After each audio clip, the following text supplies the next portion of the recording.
জীবনে এমন কিছু কিছু সময় আসে মনে হবে এই বুঝি সব শেষ হয়ে গেল, এই বুঝি হেরে গেলাম, আর হয়তো উঠে দাঁড়াতে পারবো না। মনে হবে সব কিছু ছেড়ে দিয়ে কোথাও চলে যায়, এমনকি বাঁচার ইচ্ছেটুকুও হারিয়ে যাবে।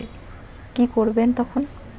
যখন এরকম কিছু ঘটতে থাকবে তখন জানবেন আপনার জন্য ভালো কিছু অপেক্ষা করছে। আপনাকে তাই জিততেই হবে। জেতার আগে আপনার এই যে মানসিক টানাপোড়েনটা চলতে থাকে, এটার নামই যুদ্ধ। এই যুদ্ধের দুই প্রতিপক্ষেই আপনি, মানে লড়াইটা নিজের সাথে নিজে।